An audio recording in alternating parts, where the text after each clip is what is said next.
really kind of get to know who you are and just what you want to talk about before we get into formal questions. Okay. Did you grow up here in Muncie? Yeah, I was born and raised here in Muncie,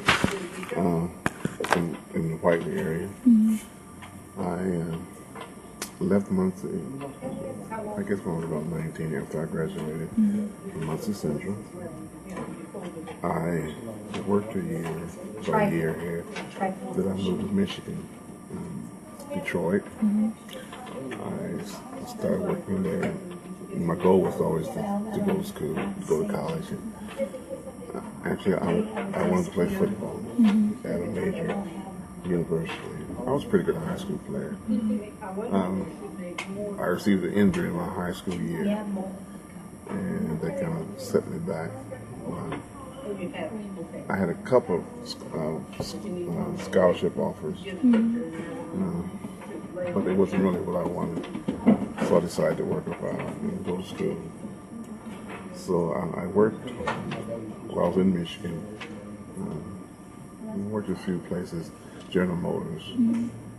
Then I think I worked about a year in Highland Park, Michigan, which is a suburb of Detroit. Then after I went to junior college, community college for a year. My grades were pretty good, so I transferred to Michigan State University for the remainder of my 3 years. I graduated from Michigan State in '74. I did get to play football one year, but hurt my knee again, so that was my whole career. So I came back to Indianapolis, and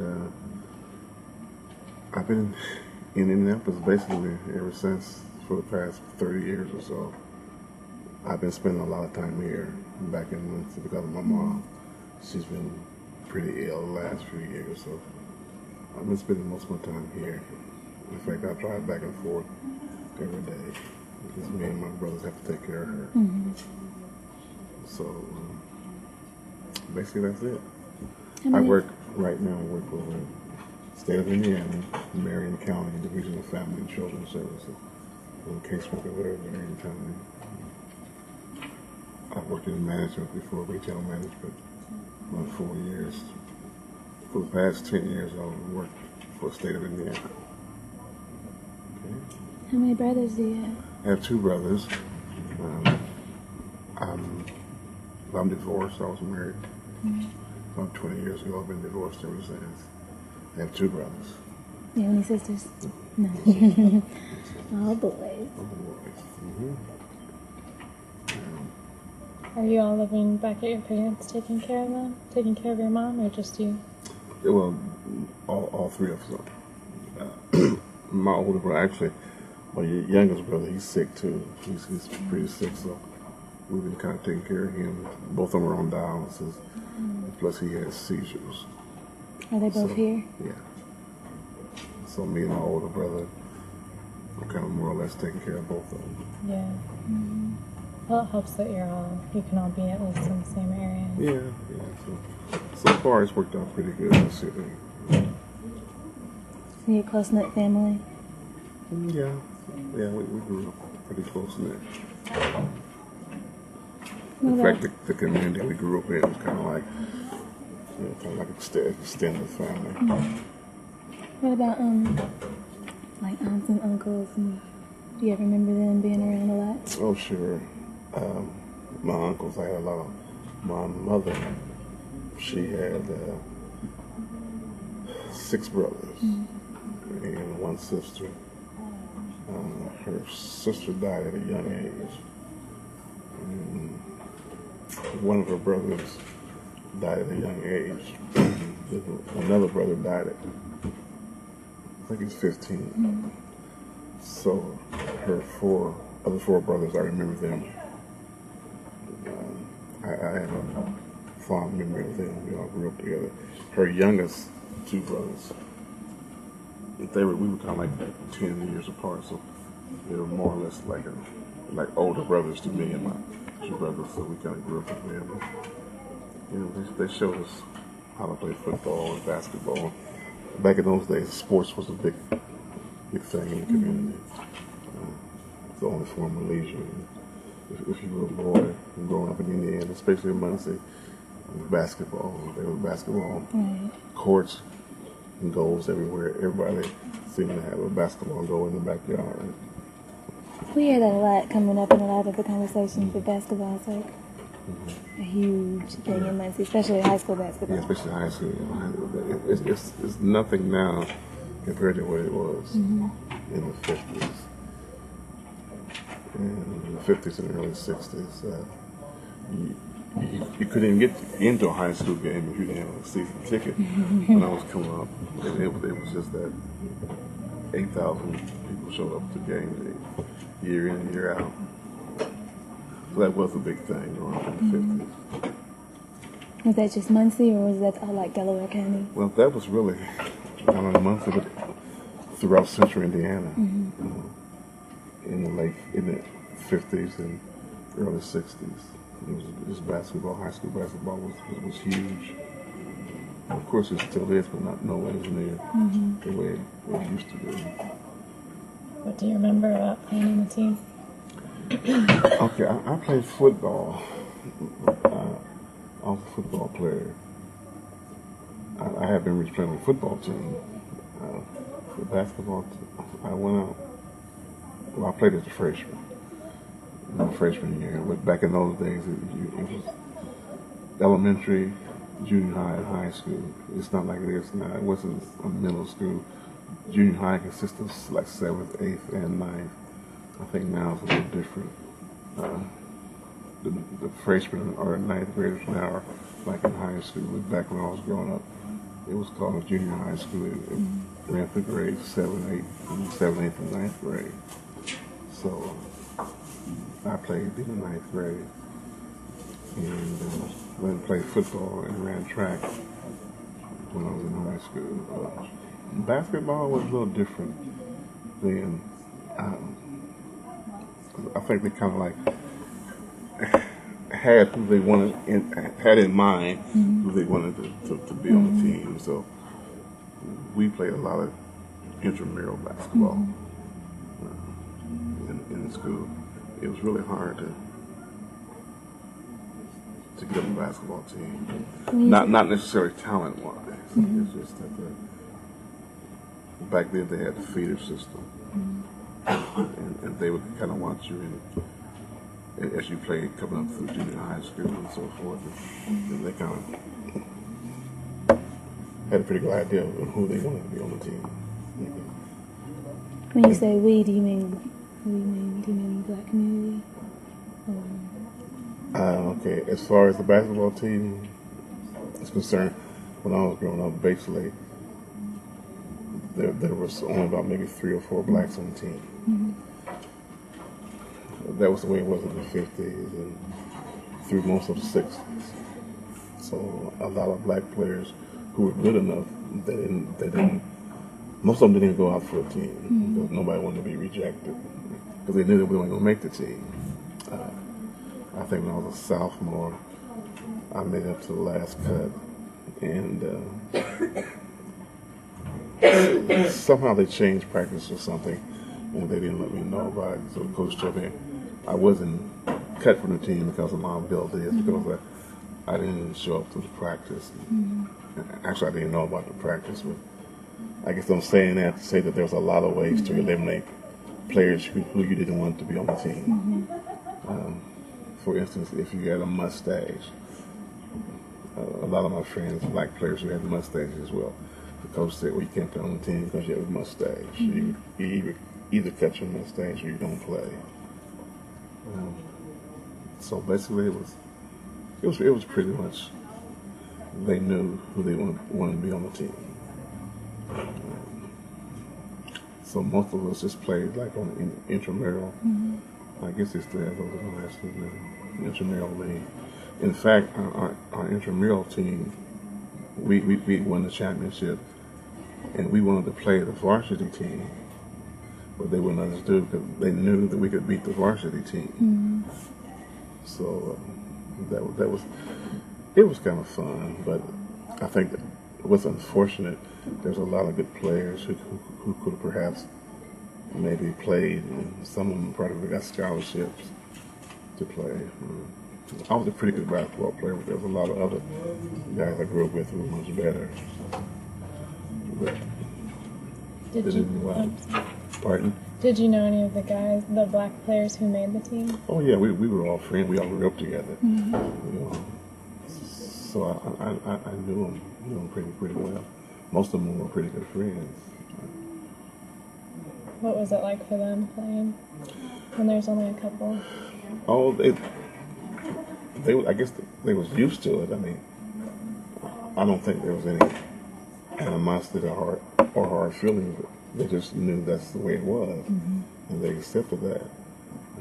And of course, they were glad to be on the team because back then you had a lot of prestige connected with being on the team at Muncie Central. But when Southside came on, things kind of changed. I think Southside came into existence in the mid to early 60s, and it kind of opened up things a little bit because of the player pool. A lot of the players went to Southside because they lived on the south side of town, so that made it better for everyone, including the black players. And there were some white players that I knew that were kind of affected. Mm-hmm. For whatever reason, the coach didn't like them. But I think there was definitely more black players that weren't on the team, that should have been on the team. But I must admit there was a few white players that were pretty good, but and for whatever reason, coaches didn't like them because they had long hair or something. Just kind of weird stuff. But back in the late 50s and early 60s, they had strict codes about the way you looked. They wanted a clean-cut image. But I think things changed about when I was a senior in high school. There were a lot more black players started to play on the team. And of course, I could probably never document this, but the coach at that time, he had won a state championship in his first year there. I think I was like a freshman. But by the time I got to be a senior, he realized that if he wanted to be competitive, he had to put the best players on the team, period. Now, a lot of those players were black. So the makeup of the team started to change, and there started to be a lot of social pressure put upon the school by having so many black players on the team. That was a pretty hot issue back in the 67, 68 to the late 80s. I'm sorry, late 60s. Mm-hmm. In fact, I think that's why he left Central. I felt that he got really tired of all the crap in the community about his team and who he should play. So I think he left in a couple of years after I graduated. And I've talked to some of the players, the black players on that team, and I think he told a couple of them that he was really close to. That was the reason why he left, because he really got tired of the pressures within the community about who he should play and who he shouldn't play. So I can remember they brought a coach in, and the next coach they brought in, he kind of went by their guidelines, the social guidelines at that time. And there were a lot of black players cut off the team, and I can remember a lot of leaders in the community confronted the high school about that, and that was a pretty big issue back then. I wasn't in school, but I can remember that. But as time is it's changed now. Of course, the teams now, the high school teams now, if you're good, you're good. I think there's so much pressure on the coaches now to win that they don't care who you are, as long as you can produce a winning team. So I think things have changed in that respect. But I think it's I'm not so sure it's because the coaches are really altruistic. Maybe it's just the times have changed now. So they realize that they have to put out winning teams, so they don't care who you are, which is good. That's what it should have been a long time ago. But, that's the way it was growing up in the 50s and 60s, especially basketball. The football was different. They didn't particularly care about football. But basketball was, it really was a big deal back in high school. And of course, I think the athletic community, particularly basketball, reflected the racial attitudes of the community at large, rather, back in the 50s and 60s. So, and that's not really an indictment against the Muncie. Probably most of the teams in Indiana, at least central Indiana, probably felt the same way. What was it like in intramurals? Well, intramurals was fun. It was fun because there wasn't any pressure. Our team was really good. I can remember in most games we were like 20 or 30 points ahead, and we just had fun. We just had fun playing. There wasn't any pressure on anyone. It was just fun. And I think that's the way sports at that age should be fun anyway. Shouldn't be any politics involved. What do you remember, like, growing up and somewhat the difference between how younger people today spend their time and what you all did when you were coming up? Just, it's not community activities, but just as far as just leisure time. Well, I think the major difference is, it seems to me that the kids spent a lot of time outdoors, being creative and finding things to do. I think nowadays you have all this computer games and everything's electronic, and so many kids now just spend hours and hours playing games on computers. But when we was growing up, we were always outdoors. We were just doing something. It wasn't necessarily sports, but even we would sit around underneath the shade tree and just play games. We would play password, just sit around the table and drink Kool-Aid, and just as long as we were outdoors, we were just creative. We would just run them down the street. The big guys would chase the little guys, and the big guys would give us 2 or 3 blocks a head start, and they would chase us, and we would run through the fields. And where I live, where I grew up, which is about maybe 2 or 3 miles east of here, there were fields around us, cornfields.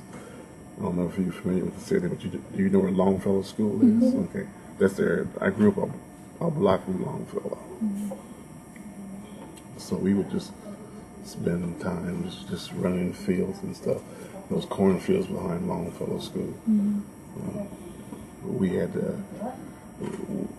we would go in those woods there, and we would build us a little what do you call it?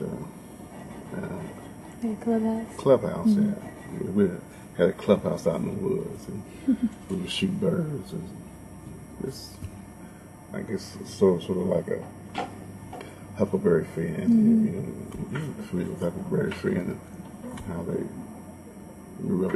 That was the way it kind of was back when I grew up. What about family? What about doing things together? Family. Yeah, we had a lot of picnics. The families would have picnics out in the summertime. We would take trips together a lot. We would go down south. Well, when I say south, I mean in Kentucky, in the Louisville area. And I can remember traveling. This is before the freeways. We would travel down the little roads and country roads. And back then, they had little picnic tables along the highway, little rest stops, and you would pull off to the side, and we would pack our lunches, and we did that quite a bit in the summertime.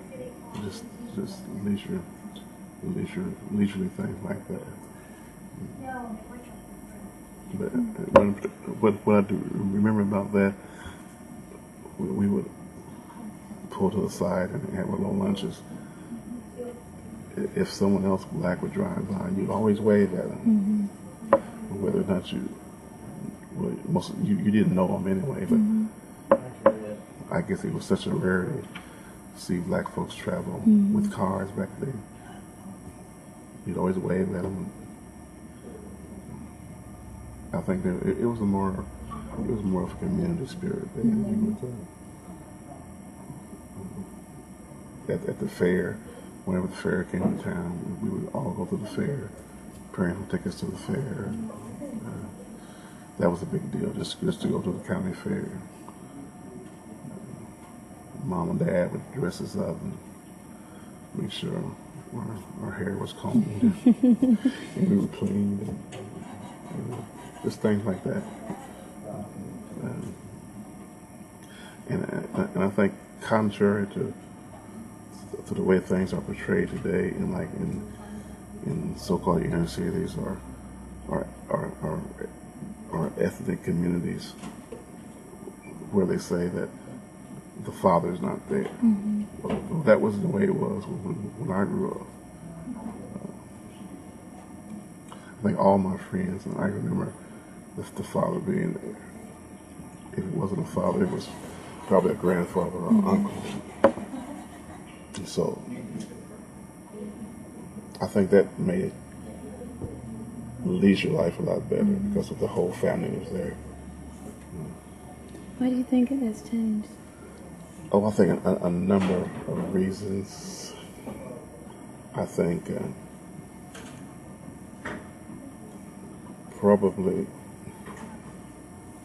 I think society has changed now, where it takes both parents to take care of a family.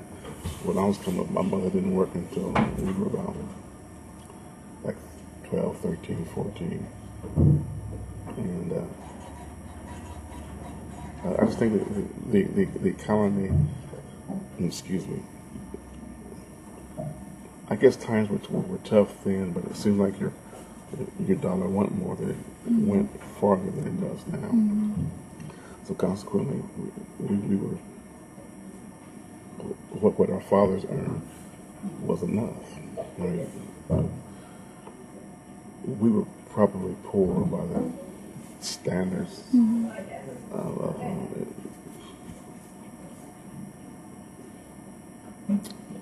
but I guess it was all relevant because everyone else was the same. I mean, we didn't realize we was poor until we started reading statistics and stuff, because we always ate good and so forth. We had adequate clothing and shelter. It wasn't nothing fancy, but I just think the demise of the family is the biggest reason why. Now, I guess there's several reasons for that. I don't pretend to be a sociologist or anything. I can't give you a concrete answer of why. I think morals have changed.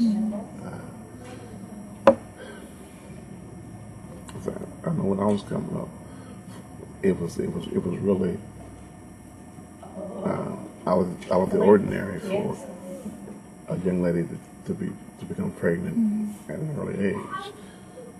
But now it's no big deal. So I think that has a lot to do with it. There's a lot of single mothers with kids, and a lot of them are young. I think that's a huge reason why there's such a big difference. It's just the way society has evolved. I a lot of people feel that, well, you really kind of do your own thing and not be responsible for it. Don't worry about other people. Just live freely and do what you enjoy in life. Right. Well, that's all in good, but I still think you should have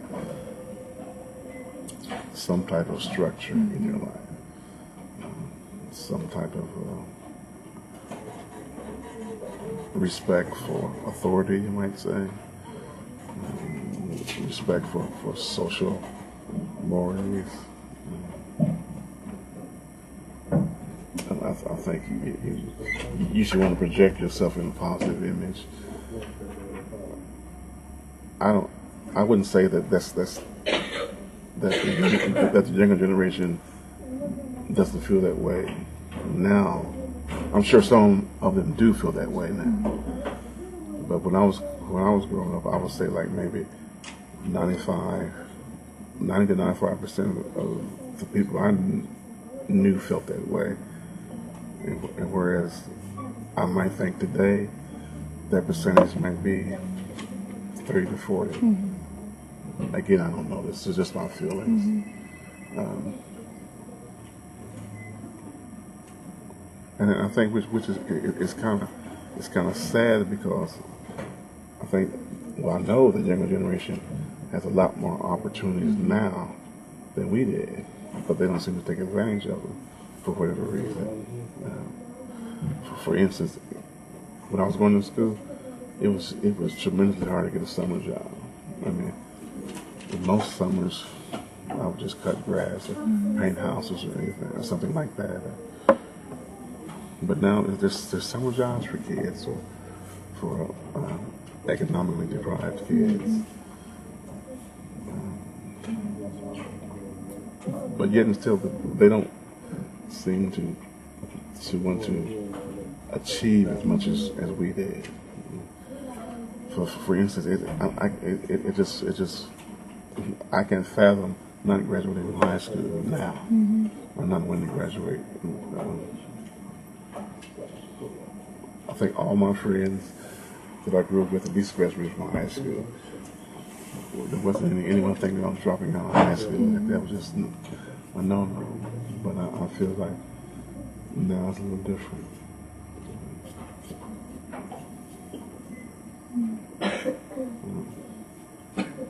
Oh, speaking, I want to tell you a little incident. I think the first time that I really felt the sting of racism and discrimination, it revolved around basketball. Even in the elementary school, that was a big thing. If you were like city champions, that was huge. You got your picture in the paper, and you got write-ups in the paper. When I was in the 5th grade, about 10 years old, we had won the championship that year, and we had our pictures in the paper, and it felt really good. There was articles in the paper about Longfellow High School women's city championship, and that was a big deal back in the 50s. When I was in the 6th grade, the last year of elementary school, we were in the city tournament, and we were playing, I think it was Washington School, and it was a tight game, and it kept going back and forth, and we had the lead. Like the score was 17-16, and I distinctly remember that. That's been 42, 43, over 40 years ago. I remember that because I had shot at the wrong basket and hit.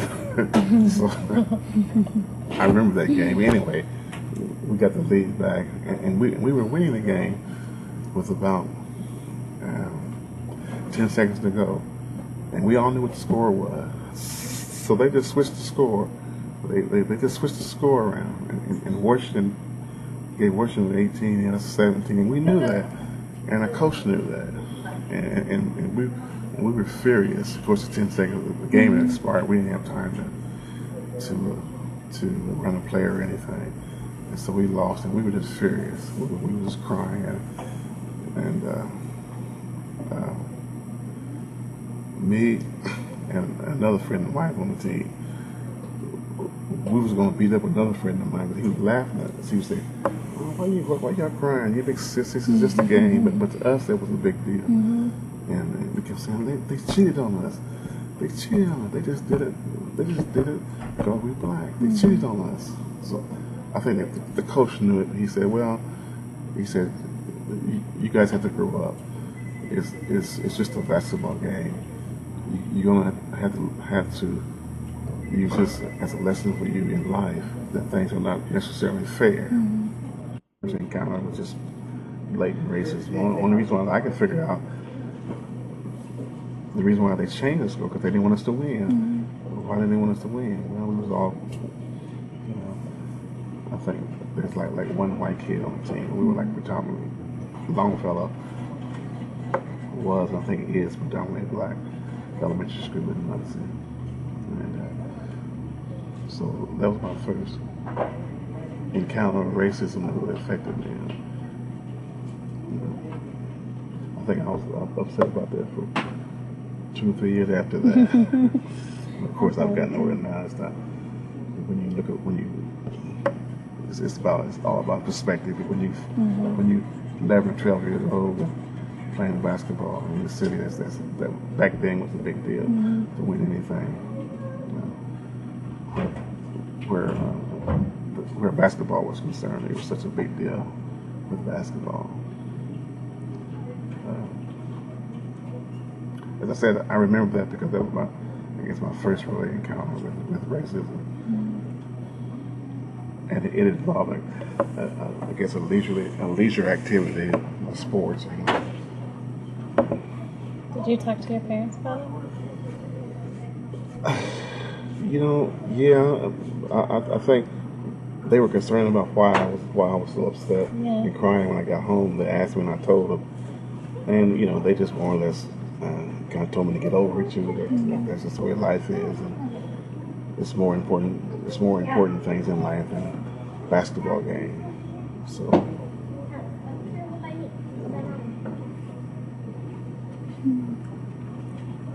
It sounds so similar to that. You said in intramurals they wouldn't let you play the varsity. No, they wouldn't let us play the varsity. Like they didn't want you to win. Right. They of course it would be a big embarrassment. Yeah.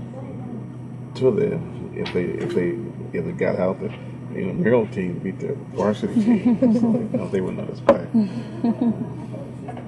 In fact, I think some of the players on the team didn't really want to play us because they knew that we could beat them.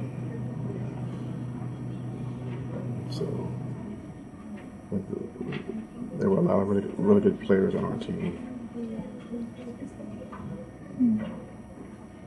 What did you do on the track team? Oddly, as it may seem, I was a sprinter. Most sprinters are small. Of course, I'm not small now, but even then I wasn't small. I guess I weighed about 200 pounds. That was pretty big to be a sprinter. So I was a sprinter. I ran the relays. I ran dashes, 100-yard dashes. And mainly relay teams and dashes. And then the 100-yard dash, the 200-yard dash. But actually, now they call it the 200-meter, but I guess back then it was the 220-yard dash. The track was fun. I really enjoyed track. I really enjoyed running track. Did you find that brought as many? Did you find that brought as big as a crowd as basketball? No. Nothing brought crowds like basketball. The football teams did fairly well as far as generating excitement in the community. But it was mainly basketball. We had a pretty good football team, but nothing generated interest in crowds like basketball, and it's still that way, especially here in Muncie and Indiana. Period. There's a big high school basketball state. Did you travel on the track team? Yeah, we would travel to surround mostly central Indiana, Marion, Newcastle, Kokomo, Richmond, Indianapolis.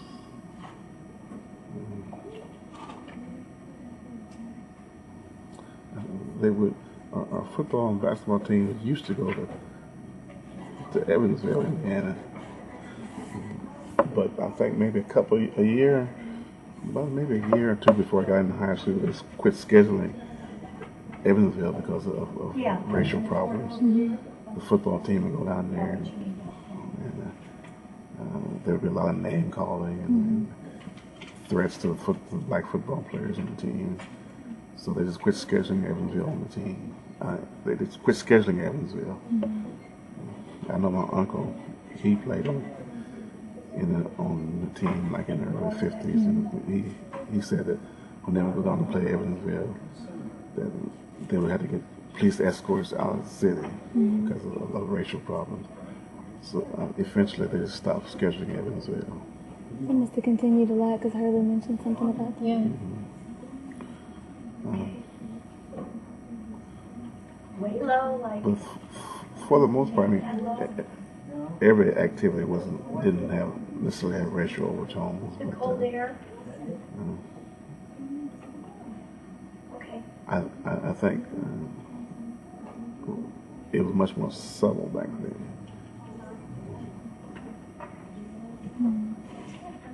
But I think if you were involved in sports, you were favored. You had a little bit of an edge because, especially basketball, everyone looked up to basketball players and athletes back in those days. So it was a little easier if you were black and a basketball star or a football star.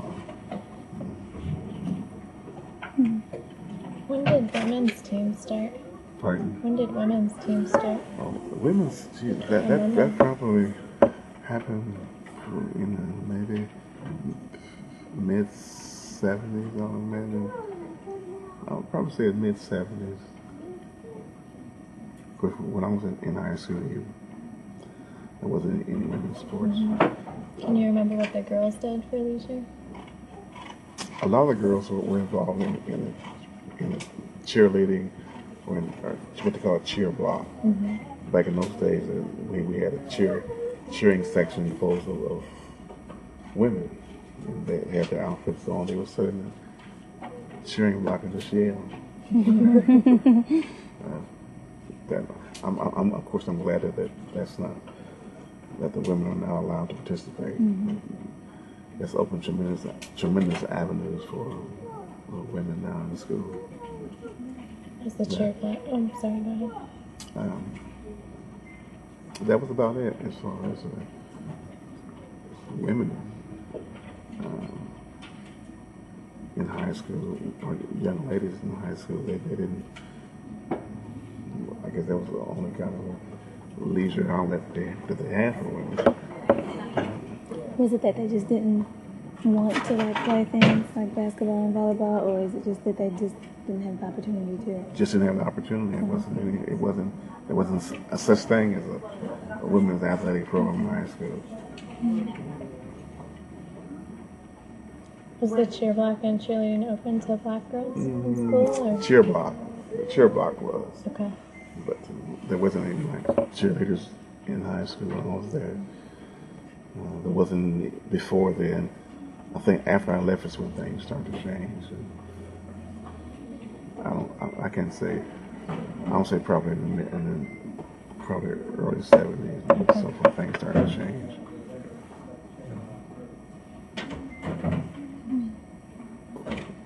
But my basically my memories growing up were pretty positive, and they were. It was fun growing up, despite all the other things. And I think mainly it was because of the community. What about entertainment? like concerts and music? Theater? Back in the early to mid '60s when I grew up, what we did for leisure, basically there were house parties. Someone would give a house party on the weekends, and you would go over to that person's house, and most times it was in the basement if they had a basement. You go out in the basement and just play music and dance.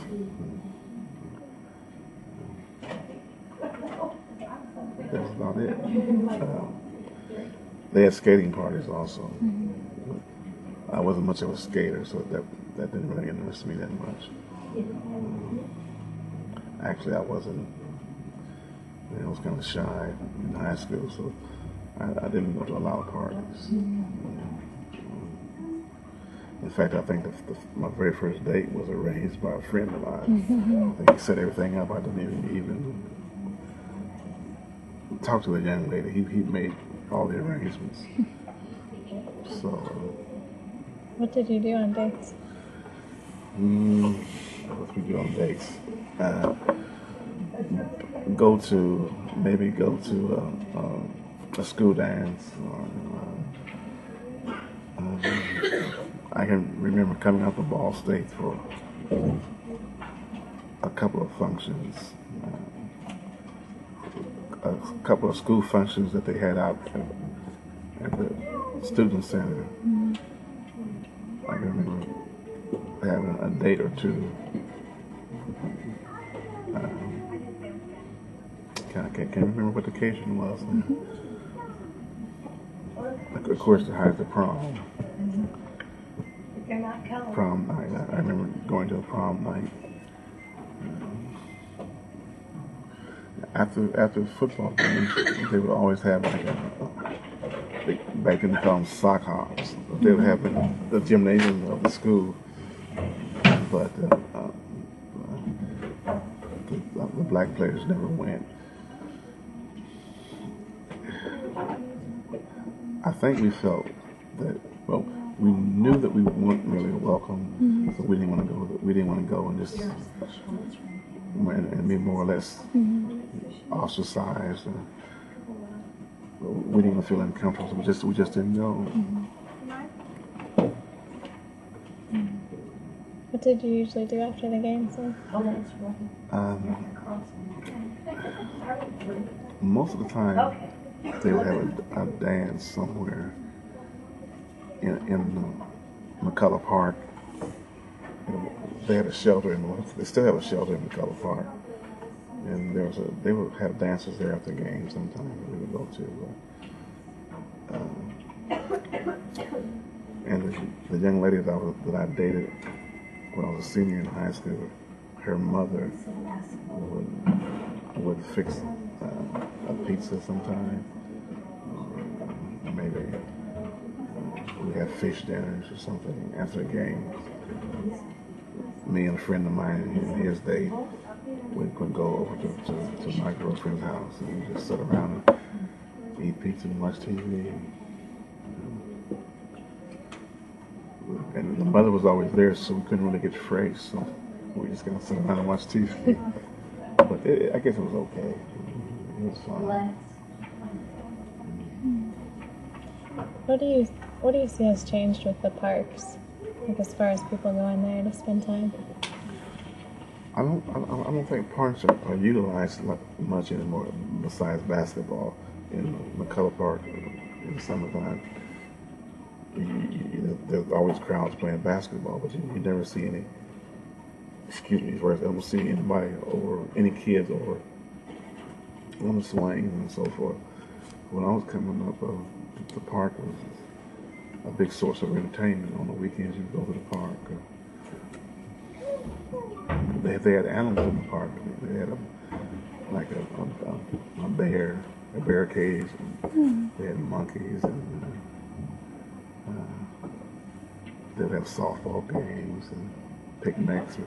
People don't utilize the park like they used to. I think it's kind of sad.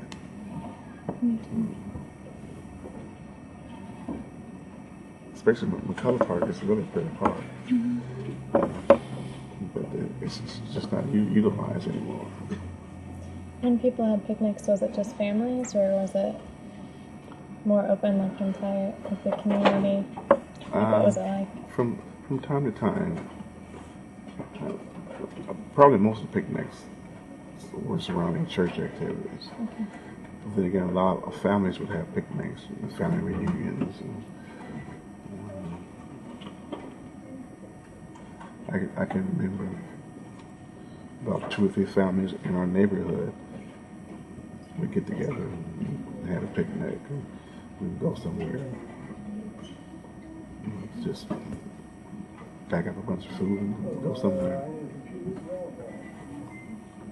What about in the wintertime when you couldn't use the outside as much? Well, we still would go outside because we had sleds. Sleds. I don't even see them anymore. But you pick them up and run with them, and jump on them, and slide down the streets. You would lay on your stomach and kind of guide them like this. We did that quite a bit. Also the park, the hill on the park. Well, they still do that now. You see kids that go down the hill. We would do that quite a bit in the wintertime. So we still were fairly active in the wintertime. Not unless it was bitterly cold or something like that. What do you remember doing in the summers when you weren't working? Just playing basketball, playing softball, riding bicycles. You got her own work. Know the feeling. Hey, thank you very much. Played hide and go seek in the summertime. Just a lot of times I can remember when I was younger, we would catch fireflies and put them in jars, and that was a big community thing. All the kids would get their jar and run around trying to catch as many fireflies as we possibly could, put them in a jar, and we would try to make lanterns. Like when they light up, we thought that we could go in the dark and see. But it was fun, it was just fun to do things like that. And we would just sit out on the porch a lot. But back then, everyone sat out on the porch in the summertime. It was hot. I don't think anyone had any air conditioning back then. I really don't see how we did it without air conditioning. We did a lot of things on the porch. We just sat out on the porch for hours. And my grandfather would tell ghost stories. And all the kids that would come around, he'd just sit on the porch and tell ghost stories. And all the young kids were really scared. My grandfather would just laugh. Sometimes my grandmother would get on him about scaring us so bad. He would tell his ghost stories about how it was. He grew up in Kentucky, and he would tell us story after story about ghosts. Well, haints. I don't know, people from the South, and most of the people who I grew up with were from the South. They would call them haint stories. What does haint mean? Haint is I think it's like a southern. It's a southern term. It's derived from haunted, from like a haunted house. And so I think haint derived out of the word haunted. So like a dialect or something? Yeah, it's a dialect. And the people from the South, if you ever hear someone speak of a haint, they're probably from the South. So they would say a haunted house? Well, yeah, sometimes. They would say, they would say, well, let me tell you a Hank story. Did kids come from around the neighborhood and listen to his stories, or was it just you and your brothers? Sometimes they would come from around the neighborhood. Sometimes it would be just me and my brothers.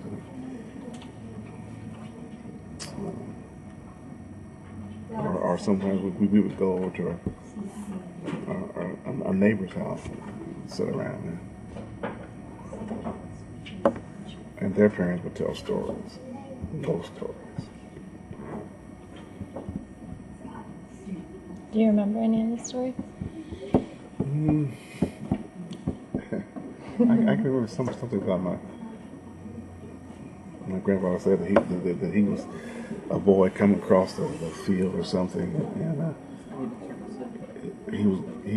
he had to went to the well to get some water or something, and he was coming across the field going back up to his house, and he said this ghost, or he said Hank was standing in the doorway like this, and he ran back out and dropped all his water, and he got a whipping when he got home because he had lost all the water.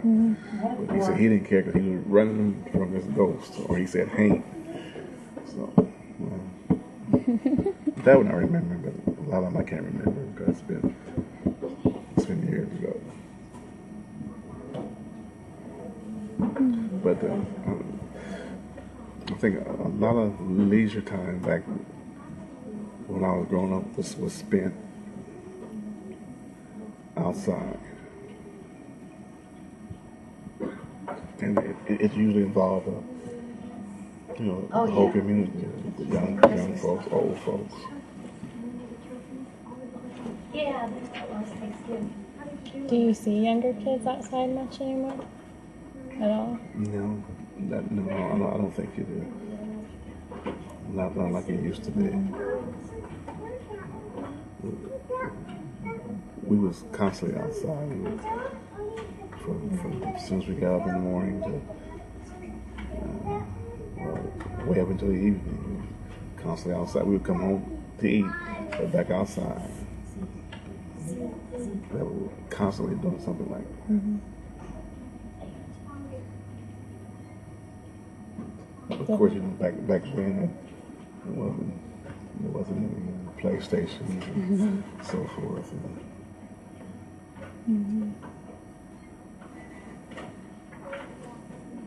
But I think that the younger generation has really missed out a lot because they haven't experienced things like that. You very seldom see kids out playing football. When I was growing up, in the summer, you would always see some kids out playing football, basketball, or somewhere in the field playing. No, that's even true for the 80s. Just, growing up in the 80s, it seemed like we were always outside, too. Yeah.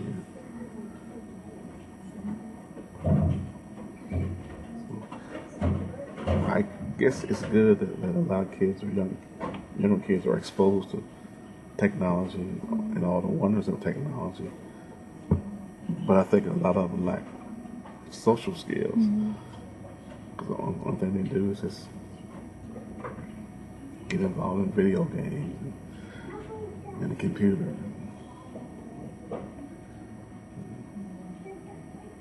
But again, I guess it's good in some respects, but in other respects it's not. So I don't know what the outcome of that is going to be. I know they say that there's a lot more kids nowadays that are like unhealthy. They're overweight. They're obese. More so than when we were coming up. It's probably because they don't do anything. If we wanted to go to different places, like what would you suggest where we could go hang out? Go hang out? You mean as like a Yeah. young? Anything, really. Yeah. To observe or even to engage leisurely. If it was Well, when the weather is better, I would go to the park, go to the parks, especially McCullough Park.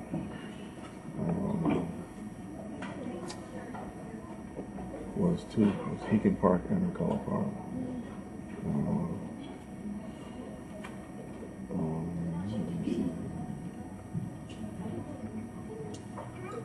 I don't know if they still have skating parties or not. They used to have skating.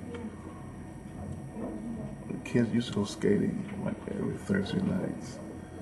I don't know if they still do that or not. Where I can't recall it. It used to be called Gibson Skating Arena. I've heard that. You ever heard of Gibson Skating Arena? They used to do that.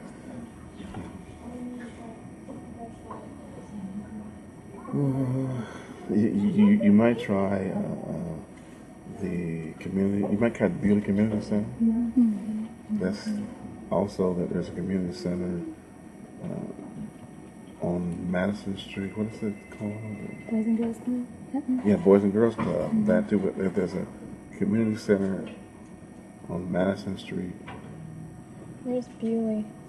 Bewley's on Broadway. Okay. It's right across from McCullough Park. Okay. It's on Broadway and Highland Avenue. That's where Bewley Ross. Center Are is. you talking about Ross? Right. Are you talking about Ross? No, that's wrong.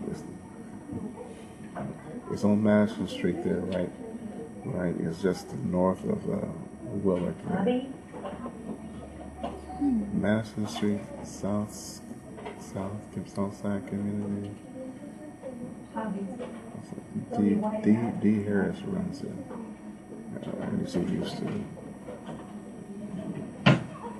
But I know they have activities there for the kids. But there's activities at the beauty center all the time. Is there anywhere people go out to eat? I don't think there's one particular place anymore. You're creating things. I don't think there's one particular place.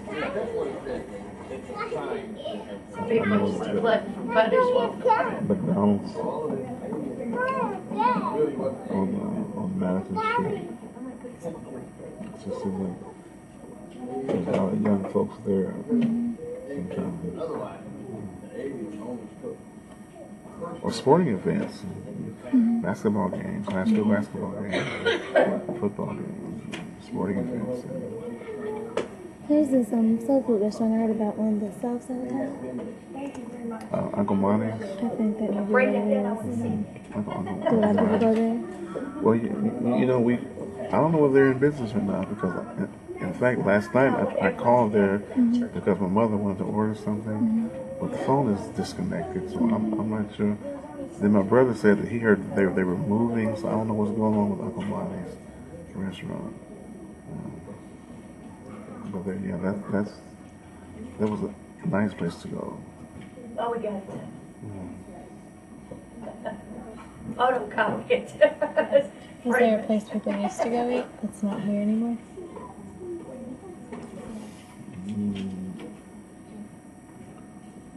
I can think of it.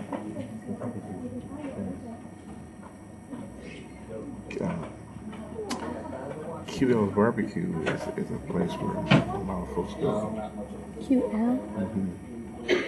Where's They that? don't. Well, that's more or less like a drive-in restaurant where you go order your stuff and just drive by and pick it up and go. There's no place to sit or anything.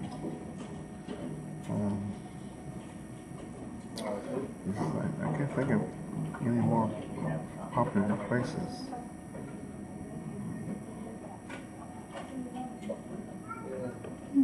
There's a place called Pitt's Barbecue. They're on Madison Street. In fact, I was there last night also. I understand that's pretty popular. Do people eat at home a lot? Or there's another restaurant. It's a couple blocks from the church there. I'll have it, but it doesn't have a name. it used to be Rosita's place. It's right across from Beauty Center, right down the corner, and she's open usually on Fridays and Saturdays and Sundays. Well, like Thursday, Friday, and Saturday nights. That's a very popular place. There's a lady and her daughter run the place, and there's always young folk in there talking. What about Rashid's? Is that still? No, that's not.